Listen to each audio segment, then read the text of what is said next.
Hi, നമ്മുടെ ഇന്നത്തെ video എന്ന് പറയുന്നത് സ്റ്റിച്ചിങ് ചെയ്ത് തുടങ്ങുന്നവർക്ക് വേണ്ടിയിട്ടുള്ളൊരു വീഡിയോ ആണ് കേട്ടോ. അപ്പോൾ തുടക്കക്കാർക്ക് ഇത് വളരെ യൂസ്ഫുൾ ആയിട്ടുള്ള ഒരു വീഡിയോ ആയിരിക്കും.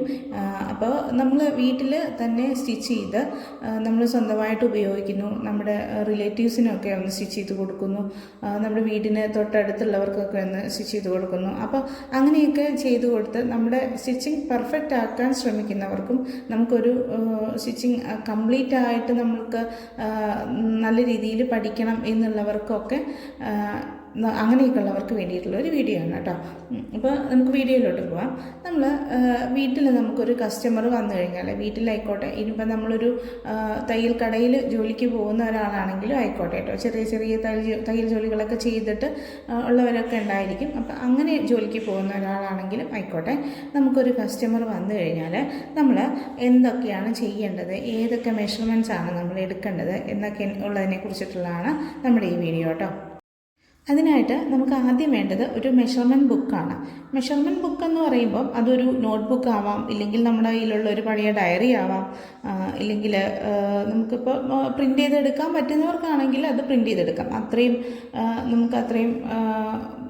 കസ്റ്റമേഴ്സൊക്കെ ഉണ്ട്, ഒരുപാട് കസ്റ്റമേഴ്സ് വരുന്നുണ്ട് എന്നൊക്കെയാണെങ്കിൽ നമുക്ക് വേണമെങ്കിൽ പ്രിൻ്റ് ചെയ്തെടുക്കാം. എഴുതാൻ ബുദ്ധിമുട്ടുള്ളവർക്ക്, എഴുതാൻ മടിയുള്ളവർക്ക്, അങ്ങനെയൊക്കെ ആണെങ്കിൽ നമുക്ക് പ്രിൻ്റ് ചെയ്തെടുക്കാം കേട്ടോ. അപ്പോൾ പ്രിൻ്റ് ചെയ്തെടുക്കണമെന്ന് ഞാൻ ഇപ്പോഴേ പറയുന്നില്ല, സാധാരണ നമുക്കൊരു നോട്ട്ബുക്ക് ആയാലും കൊള്ളാവുന്ന തന്നെയാണ് കേട്ടോ.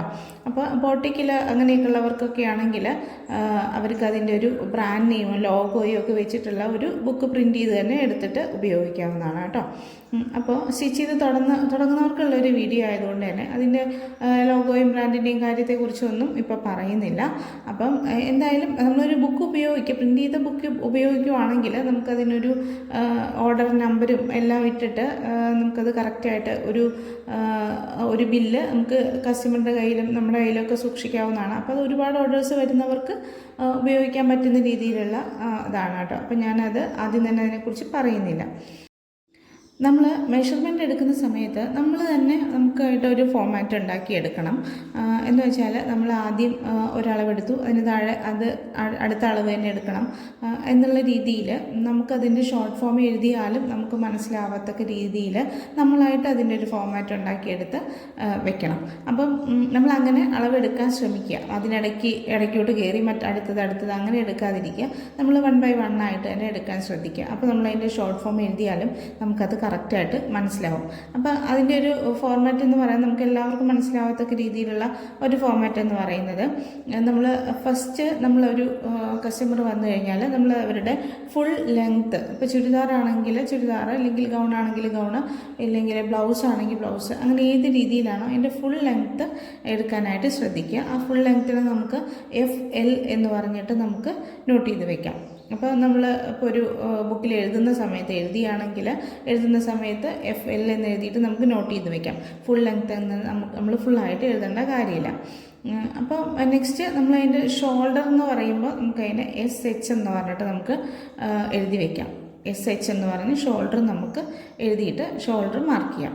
അപ്പോൾ ഷോൾഡർ ടു ഷോൾഡർ എടുക്കുമ്പോൾ നമ്മളതിൻ്റെ ഹാഫ് എഴുതി വയ്ക്കാം, ഇല്ലെങ്കിൽ ഫുൾ ഷോൾഡർ എഴുതി വയ്ക്കാം. ഫുൾ ഷോൾഡർ തന്നെ എഴുതി വയ്ക്കുന്നതാണ് നല്ലത്. പിന്നെ നമ്മൾ മെറ്റീരിയൽ കട്ട് ചെയ്യുന്ന സമയത്ത് നമുക്കത് കാൽക്കുലേറ്റ് ചെയ്തെടുക്കാവുന്നതാണ്. അപ്പോൾ എല്ലാം തന്നെ ഡയറക്റ്റായിട്ടുള്ള അളവുകൾ എഴുതി വയ്ക്കുന്നതാണ് നല്ലത്.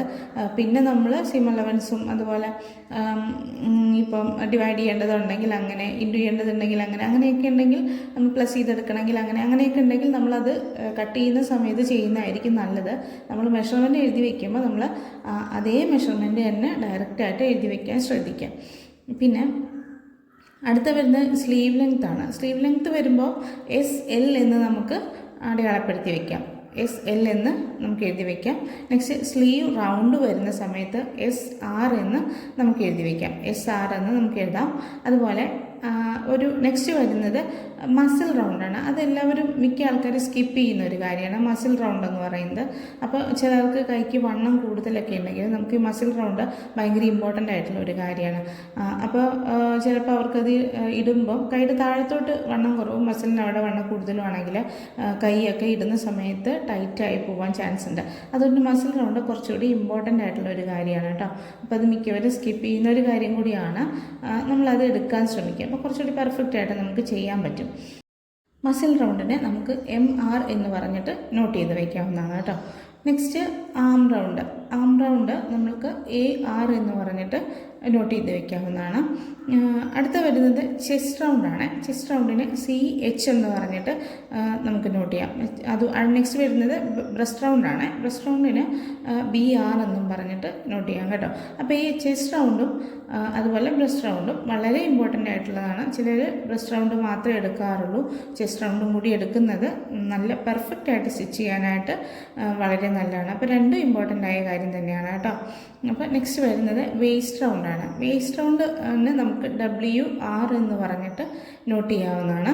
WR എന്ന് പറഞ്ഞിട്ട് നമുക്ക് വേസ്റ്റ് റൗണ്ടിനെ നോട്ട് ചെയ്യാൻ പറ്റും.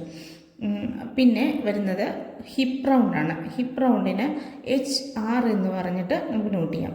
HR എന്നുള്ളത് ഹിപ്പ് റൗണ്ട് എന്ന് പറഞ്ഞിട്ട് നോട്ട് ചെയ്ത് വെക്കാവുന്നതാണ് കേട്ടോ.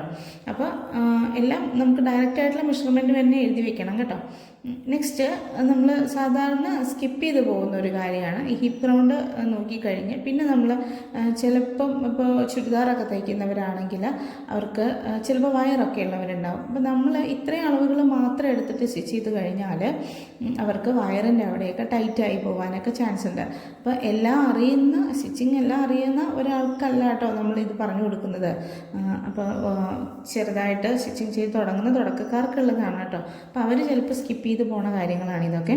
അപ്പോൾ കുറച്ച് വയറുള്ളവരാണെങ്കിൽ അവർക്ക് വയറിൻ്റെ അവിടെയുള്ള വണ്ണം കൂടി നിങ്ങൾ എടുക്കണം കേട്ടോ. അപ്പോൾ നമുക്ക് ആ ഒരു പെർഫെക്ഷൻ കറക്റ്റായിട്ട് വരുന്നതായിരിക്കും. നെക്സ്റ്റ് സ്ലിറ്റിൻ്റെ ഭാഗം, സ്ലിറ്റ് റൗണ്ടും അതുപോലെ സ്ലിറ്റ് എത്ര വേണം എന്നുള്ള മുകളിൽ നിന്ന് സൈഡിലൂടെ സ്ലിറ്റിൻ്റെ അവിടെ വരെ എത്ര വേണം എന്നുള്ള സ്ലിറ്റിൻ്റെ ലെങ്ത്തൊക്കെ നമുക്ക് എടുക്കണം. നെക്സ്റ്റ് താഴോട്ട് ഫ്ലെയർ എത്ര വേണം എന്നൊക്കെ നോക്കിയിട്ട് ഫ്ലെയറിൻ്റെ എത്ര എന്നുള്ളത് നമ്മൾ എഴുതി വെക്കണം കേട്ടോ. പിന്നെ നമുക്ക് ഫ്രണ്ട് നെക്ക് നമ്മൾ എത്രയാണ്, ചിലർക്ക് കൂടുതലായിരിക്കാം, ചിലർക്ക് കുറവായിരിക്കാം. അപ്പം നമ്മൾ നെക്കിൻ്റെ കാര്യത്തിലൊക്കെ അവരോട് കറക്റ്റായിട്ട് അവരുടെ തന്നെ അവർക്ക് എത്ര വേണം എന്നുള്ളതെല്ലാം ചോദിച്ച് മനസ്സിലാക്കിയിട്ട് വേണം നെക്കൊക്കെ നമുക്ക് കട്ട് ചെയ്യാനായിട്ട്.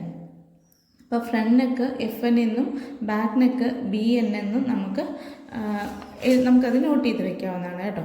അപ്പോൾ നെക്കൊക്കെ ഏതാണ് വേണ്ടത്, അതുപോലെ ലെങ്ത്ത് എത്ര വേണം എന്നൊക്കെ നോക്കിയിട്ട് വയ്ക്കുക. അതുപോലെ തന്നെ നെക്കിൽ നമുക്ക് ലേസ് അതുപോലെ സിപ്പ് ഒക്കെ നമുക്ക് അറ്റാച്ച് ചെയ്യണമെന്നുണ്ടെങ്കിൽ എല്ലാം നമ്മൾ ചോദിക്കണം. അതുപോലെ നമ്മൾ ലൈനിങ് അറ്റാച്ച് ചെയ്തിട്ടാണോ ചെയ്യേണ്ടത്, അങ്ങനെയുള്ള കാര്യങ്ങളെല്ലാം നമ്മൾ കസ്റ്റമറുടെ അടുത്ത് ചോദിക്കണം.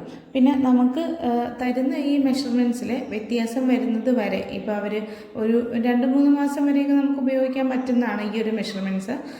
അല്ല അവരതിനിടയ്ക്ക് വണ്ണം വയ്ക്കുവോ വണ്ണം കുറയുമോ അങ്ങനെയൊക്കെ ചെയ്യുവാണെങ്കിൽ മെഷർമെൻറ്റ്സിൽ നമ്മൾ മാറ്റം വരുത്തണം. എന്നാലും കുറച്ച് നാൾ നമുക്ക് ഈ ഒരു മെഷർമെൻറ്റ് യൂസ് ചെയ്തിട്ട് തന്നെ അവർക്ക് സ്റ്റിച്ച് ചെയ്ത് കൊടുക്കാൻ പറ്റുന്നതായിരിക്കും. അപ്പോൾ നമ്മൾ എടുക്കുമ്പോൾ അത് നീറ്റായിട്ട് പെർഫെക്റ്റായിട്ട് നമ്മൾ എല്ലാ മെഷർമെൻറ്റ്സും എടുത്ത് തന്നെ വെക്കാനായിട്ട് ശ്രദ്ധിക്കുക. അപ്പോൾ അത്രയും പെർഫെക്റ്റായിട്ട് നമുക്ക് അവർക്കത് ചെയ്തു കൊടുക്കാൻ പോലും പറ്റും. അപ്പോൾ നമ്മളൊന്നും സ്കിപ്പ് ചെയ്യാതിരിക്കാൻ വേണ്ടിയിട്ടാണ് നമ്മൾ ഈ ഒരു ഫോർമാറ്റ് കീപ്പ് ചെയ്യാൻ പറയുന്നത്. ഈ ഒരു രീതിയിൽ തന്നെ നമ്മൾ ചെയ്തു പോവുകയാണെങ്കിൽ നമ്മളിതിൽ ഒന്നും തന്നെ സ്കിപ്പ് ചെയ്യില്ല. ചിലപ്പോൾ നമ്മൾ ചില അളവുകൾ എടുക്കാൻ മറന്നു പോവും. അപ്പോൾ അതെല്ലാം ഒഴിവാക്കാനായിട്ടാണ് ഈ ഒരു രീതിയിൽ തന്നെ ചെയ്യണം എന്ന് പറയുന്നത് കേട്ടോ. ഇനി അവർ നമുക്കൊരു ഫാബ്രിക് 1-2 കൂടുതൽ ഫാബ്രിക്കൊക്കെ കൊണ്ടുതരുവാണെങ്കിൽ നമ്മളത് ഫാബ്രിക് മാറിപ്പോവാതിരിക്കാൻ വേണ്ടിയിട്ട് ആ ഫാബ്രിക്കിൽ നിന്ന് തന്നെ ഒരു ചെറിയ പീസ് എടുത്തിട്ട് നമ്മൾ മെഷർമെൻറ്റ് എഴുതിയ ബുക്കിൻ്റെ മുകളിൽ ഒന്ന് പിൻ ചെയ്ത് വെക്കുക. അവരുടെ പേര് എഴുതി അവിടെ ഒന്ന് പിൻ ചെയ്ത് വെക്കുക, അത് നല്ലതാണ്. അപ്പം അതുപോലെ മെഷർമെൻറ്റ് നമ്പർ നമ്മളിപ്പം ഓരോ കസ്റ്റമർ വരുമ്പോഴും അതിന് ഓരോ നമ്പർ ഇട്ട് കൊടുത്ത് ആ നമ്പർ അനുസരിച്ചിട്ട് കീപ്പ് ചെയ്ത് പോകുന്നത് അതും നല്ലതാണ് കേട്ടോ. അതുപോലെ അപ്പം നമുക്ക് ഫാബ്രിക് മാറിപ്പോവില്ല. പിന്നെ നമ്മൾ മെറ്റീരിയൽ വാങ്ങിച്ചു കഴിഞ്ഞാൽ നമ്മളതിൻ്റെ ക്യാഷ് അഡ്വാൻസായിട്ട് വാങ്ങുന്നതും ഒക്കെ ആണെങ്കിൽ നല്ലതാണ്. അപ്പോൾ ക്യാഷ് അഡ്വാൻസ് വരുന്നുണ്ടെങ്കിൽ അത് ക്യാഷായിട്ടാണോ ഗൂഗിൾ പേ ആയിട്ടാണോ നമുക്ക് വരുന്നത് എന്നൊക്കെ ഉറപ്പ് വരുത്തിയിട്ട് അതെല്ലാം നോട്ട് ചെയ്ത് വെക്കുക. അതൊക്കെ നമുക്ക് പിന്നീട് കസ്റ്റമർ വരുന്ന സമയത്ത് നമ്മുടെ ജോലി കുറച്ചുകൂടി എളുപ്പമാക്കി മാറ്റും. അല്ലെങ്കിൽ നമ്മളത് അവരെ അന്ന് എത്ര ചെയ്തു എന്നുള്ളതിൻ്റെ നമ്മൾ ആ കൺഫ്യൂഷൻസൊക്കെ നമുക്ക് മാറിക്കും. പിന്നെ കസ്റ്റമർ നമുക്ക് മെറ്റീരിയൽ കൊണ്ട് തന്നു കഴിഞ്ഞാൽ നമുക്കത് എന്ന് അവർക്ക് സ്റ്റിച്ച് ചെയ്ത് കൊടുക്കണം എന്നുള്ളതിനെ കുറിച്ചിട്ട് നമ്മൾ അറിഞ്ഞിരിക്കണം. അപ്പോൾ നമ്മൾ അവരുടെ അടുത്ത് ചോദിക്കണം, ഇനി എന്നാണ് നിങ്ങൾക്കിത് വേണ്ടത് എന്നുള്ളതിനെക്കുറിച്ച് നമ്മൾ കറക്റ്റായിട്ട് ചോദിച്ചിരിക്കണം. അവർ വരുന്ന സമയത്ത് നമ്മൾ തയ്ച്ച് കഴിഞ്ഞില്ല എന്നുണ്ടെങ്കിൽ ബുദ്ധിമുട്ടാണ്. അതുകൊണ്ട് അവരുടെ അടുത്ത് കറക്റ്റായിട്ട് തന്നെ ചോദിക്കണം, നിങ്ങൾ എന്ന് വരും എന്നുള്ളത് ചോദിക്കണം കേട്ടോ. അങ്ങനെയാവുമ്പം കസ്റ്റമർക്ക് എന്നാണോ വേണ്ടത് അതിനൊരു 2 ദിവസം മുമ്പായിട്ട് നമ്മുടെ ബുക്കിൽ ആ ഡേറ്റ് എഴുതി വെക്കണം. ഇപ്പോൾ കസ്റ്റമറിന് 6-ാം തീയതി വേണമെങ്കിൽ നമ്മളൊരു 4-ാം തീയതി നമ്മുടെ ബുക്കിൽ 4 എന്നുള്ള ഡേറ്റ് നമ്മുടെ ബുക്കിൽ എഴുതി വെക്കണം. അപ്പോഴാണ് നമുക്ക് അവർ വരുന്നതിന് 2 ദിവസം മുമ്പ് തന്നെ നമുക്കത് ഫിനിഷ് ചെയ്ത് വെക്കാനായിട്ട് സാധിക്കുള്ളൂ. അപ്പോൾ ബുദ്ധിമുട്ടില്ലാതെ തന്നെ അവർക്കത് കൊടുക്കാനും സാധിക്കും. പിന്നെ പേയ്മെൻറ്റ് പറയുമ്പം നമുക്കതിൻ്റെ വളരെ കുറച്ച് പറയാതെ കുറച്ച് കൂട്ടി പറഞ്ഞാലും കുഴപ്പമില്ല. നമുക്കത് പിന്നീട് അവർക്ക് ലെസ് ചെയ്ത് കൊടുക്കാം. നമ്മൾ കസ്റ്റമർ വന്നു കഴിഞ്ഞ് പിന്നീട് അവരോട് കൂട്ടി പറയുന്ന സമയത്ത് അത് അവർക്കൊരു ബുദ്ധിമുട്ടായിരിക്കും. നമ്മളൊരു പേയ്മെൻറ്റ് പറയുന്നു പിന്നീട് അതിൽ കൂടുതൽ പറയുന്നു, അത് ബുദ്ധിമുട്ടാണ്. അപ്പോൾ നമുക്ക് അറൗണ്ട് എത്ര വരും എന്നുള്ളതിനെക്കുറിച്ച് ഒരു 100 രൂപ കൂട്ടി പറഞ്ഞാലും കുഴപ്പമില്ല. നമുക്ക് അവരോട് വരുന്ന സമയത്ത് ആ 100 രൂപ അവർക്ക് തിരിച്ചു കൊടുത്താൽ അവർക്കതൊരു വളരെ സന്തോഷമായിരിക്കും കേട്ടോ. അപ്പോൾ അങ്ങനെ പേയ്മെൻറ്റ് പറയുന്ന സമയത്ത് അതൊന്ന് ശ്രദ്ധിക്കുക, കസ്റ്റമറെ ബുദ്ധിമുട്ടിക്കാതിരിക്കുക കേട്ടോ. പിന്നെ മറക്കാതെ ചെയ്യേണ്ട ഒരു കാര്യം, കസ്റ്റമറിൻ്റെ ഫോൺ നമ്പർ നമ്മൾ ഉറപ്പായിട്ട് വാങ്ങിക്കുക കേട്ടോ. നമുക്ക് മെറ്റീരിയൽ സ്റ്റിച്ച് ചെയ്യുന്ന സമയത്തോ അല്ലെങ്കിൽ കട്ട് ചെയ്യുന്ന സമയത്തോ നമുക്ക് എന്തെങ്കിലും ഒരു ഡൗട്ട് വന്നാൽ കസ്റ്റമറായിട്ട് കോൺടാക്റ്റ് ചെയ്യാനോ ഒക്കെ ആയിട്ട് നമുക്ക് ഇത് ഉപകരിക്കുന്നതാണ്. അപ്പോൾ ഫോൺ നമ്പർ ഉറപ്പായിട്ടും തന്നെ വാങ്ങിക്കാൻ ശ്രമിക്കുക കേട്ടോ. ഇനി നമ്മൾ വീഡിയോയുടെ ലാസ്റ്റായിട്ട് നമ്മളിപ്പോൾ പറഞ്ഞ ഈ ഓരോ മെഷർമെൻറ്റ്സിൻ്റെയും ഷോർട്ട് ഫോമായിട്ട് നമ്മൾ വീഡിയോയുടെ ലാസ്റ്റ് നമ്മൾ കൊടുക്കുന്നുണ്ട്. അപ്പോൾ നിങ്ങൾക്ക് ഒരു നോട്ട് പ്രിപ്പയർ ചെയ്യണമെങ്കിൽ നമ്മൾ അത് എഴുതിയ ആ ചാർട്ട് നിങ്ങൾക്ക് ഉപയോഗിക്കാവുന്നതാണ് കേട്ടോ. അത് നോക്കിയിട്ട് നിങ്ങൾക്ക് നിങ്ങളുടെ നോട്ടിലും എഴുതി വയ്ക്കാവുന്നതാണ്, അല്ലെങ്കിൽ നിങ്ങളുടെ ഡയറിയിൽ ഒക്കെ നിങ്ങൾക്ക് നോട്ട് ചെയ്ത് വയ്ക്കാവുന്നതാണ് കേട്ടോ. അപ്പോൾ നമ്മുടെ ഈ വീഡിയോ തുടക്കക്കാർക്കുള്ളതാണെന്ന് പറഞ്ഞു. അപ്പോൾ നിങ്ങൾക്ക് വീഡിയോ ഇഷ്ടമായിട്ടുണ്ടെങ്കിൽ ഒന്ന് ലൈക്ക് ചെയ്തോളൂ. അതുപോലെ നമ്മുടെ ചാനലൊന്ന് സബ്സ്ക്രൈബ് ചെയ്തോളൂ കേട്ടോ. നമ്മൾ നൈറ്റി മെറ്റീരിയലിൻ്റെ ഹോൾസെയിലും റീറ്റെയിലും ചെയ്യുന്നുണ്ട്. അപ്പോൾ നിങ്ങൾക്ക് അങ്ങനെ ആവശ്യമുണ്ടെങ്കിൽ നമ്മുടെ നമ്പറിൽ കോൺടാക്റ്റ് ചെയ്യാവുന്നതാണ്. അപ്പോൾ നമ്മൾ ഇതുപോലെയുള്ള ടിപ്സുകളും അതുപോലെ തുടക്കക്കാർക്ക് വേണ്ടിയിട്ടുള്ള വളരെ ഉപകാരമായിട്ടുള്ള വീഡിയോസായിട്ട് ഇനിയും വരുന്നതായിരിക്കും കേട്ടോ. അതുപോലെ നമ്മുടെ മെറ്റീരിയൽസിൻ്റെ വീഡിയോ ഒക്കെ ആയിട്ട് നമ്മൾ വരുന്നതായിരിക്കും. അപ്പോൾ നമ്മൾ സ്റ്റിച്ച് ചെയ്ത് തുടങ്ങുന്നവർക്കൊക്കെ ആയിട്ട് സ്റ്റിച്ച് ചെയ്ത് പഠിക്കാനൊക്കെ ആയിട്ടോ ഒക്കെ ആയിട്ട് നമ്മുടെ അടുത്ത് മെറ്റീരിയൽസ് ഉണ്ട്. അപ്പോൾ നിങ്ങൾക്ക് നമ്മളെ കോൺടാക്റ്റ് ചെയ്ത് കഴിഞ്ഞാൽ നമ്മൾ മെറ്റീരിയൽ ഫോട്ടോ അയച്ചു തരാം, നിങ്ങൾക്ക് അതിന് സെലക്ട് ചെയ്യാവുന്നതാണ് കേട്ടോ.